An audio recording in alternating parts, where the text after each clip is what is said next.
Oke, kita lanjut untuk ke example yang kedua. Saya mengambil untuk contoh place. We will to describe the place and with the type like tourist attraction, and saya hanya sekedar mengingatkan untuk sebelum kita membuat drafting, kita kan untuk harus memilih topik dan mengambil foto. Dimana tugas sebelumnya saya menyebutkan bahwa untuk mengambil topik yang sesuai yang ada di daerah sekitarmu. Jadi kita bisa mengambil fotonya secara langsung. Ataupun ada juga yang kemarin mengambil topik Candi Borobudur. Itu bisa asalkan kamu sudah pernah ke sana, kemudian kamu sudah punya foto aslinya, dan itu foto dari kamu sendiri, bukan dari googling. Kemudian saya ingatkan untuk descriptive text ini kita belajar untuk mendeskripsikan apa yang ada di sekitar kita saja, yang kita benar-benar ketahui. Jadi kita tidak membohongi diri kita sendiri. Misalkan kita hanya googling, itu bisa ketahuan. Oke, kita lanjut untuk example yang kedua, yaitu place. Saya mengambil tourist attraction. Contohnya yaitu Bumisari Plantation. Bumisari Plantation.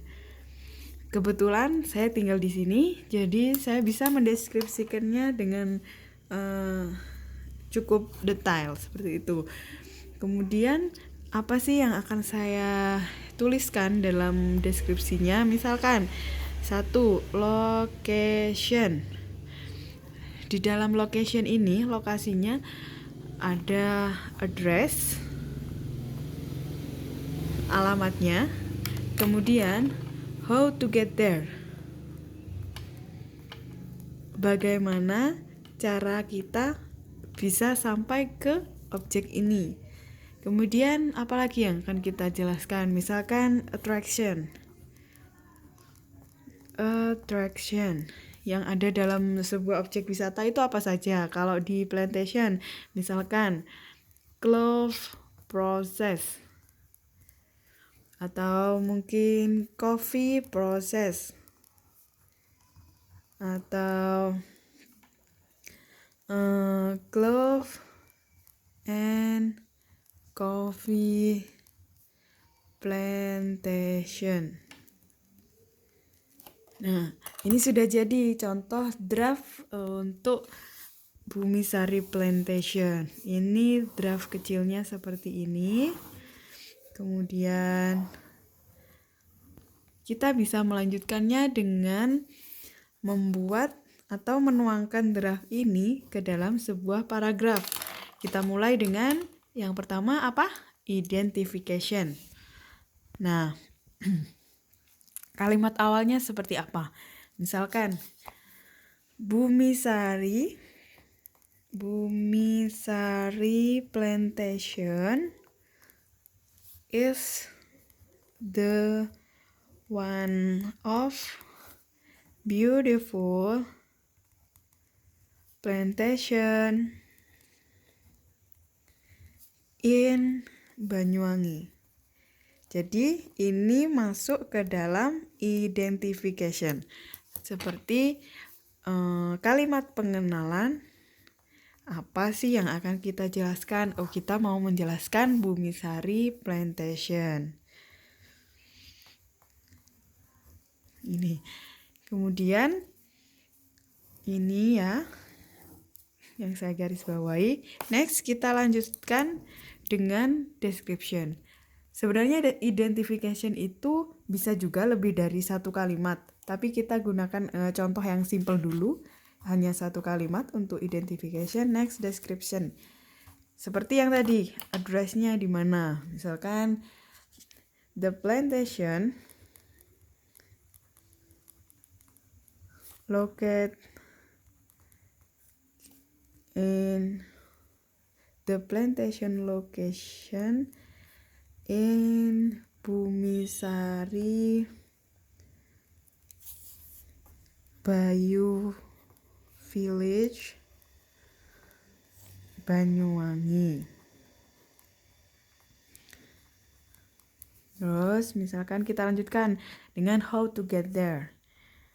We can go to this plantation menggunakan apa? Misalkan kalau objek kalian hanya bisa menggunakan sepeda, ya kalian tulis hanya sepeda.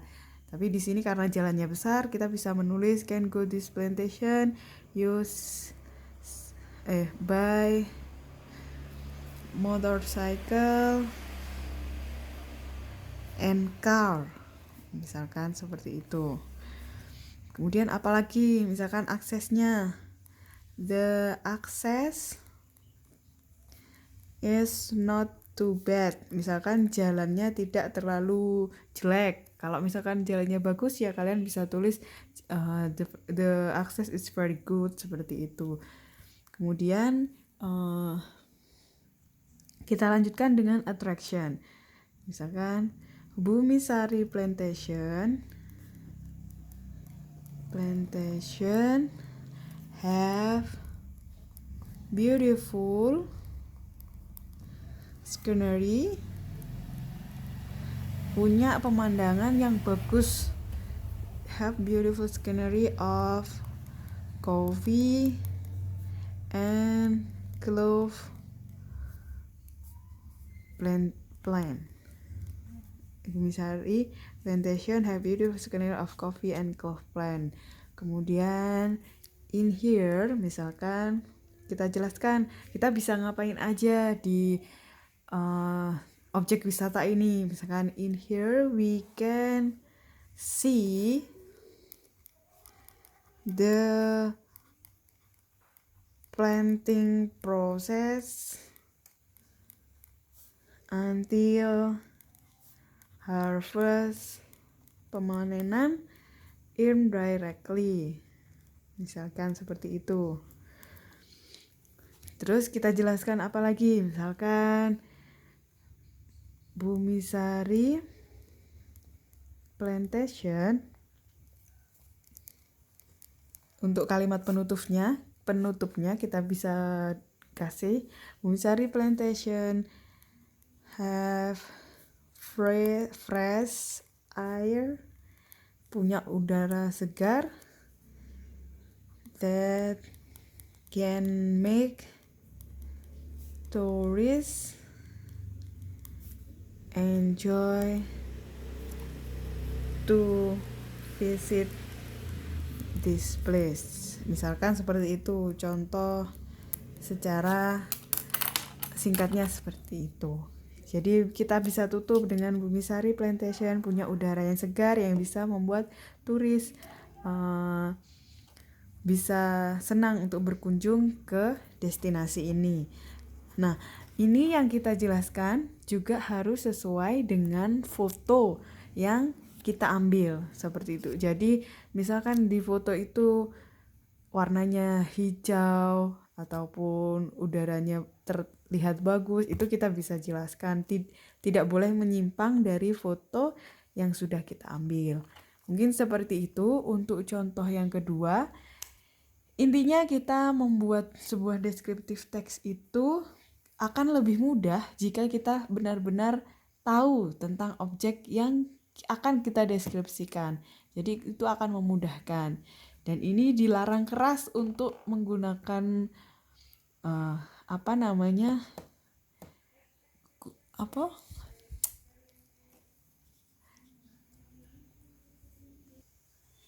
Jadi dilarang untuk copy paste di Google atau mengambil karya orang lain seperti itu. Kalau untuk fotonya, misalkan kalian sudah pernah ke objek wisata itu tapi kalian tidak punya fotonya, boleh ambil di Google untuk fotonya, tapi description-nya harus asli kalian sendiri yang membuat.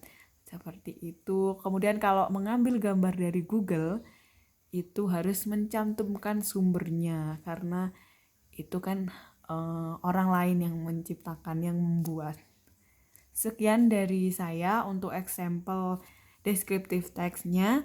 Untuk diskusi bisa dilanjutkan di Google Classroom dan tugasnya juga akan saya berikan di sana. Terima kasih. Wassalamualaikum warahmatullahi wabarakatuh.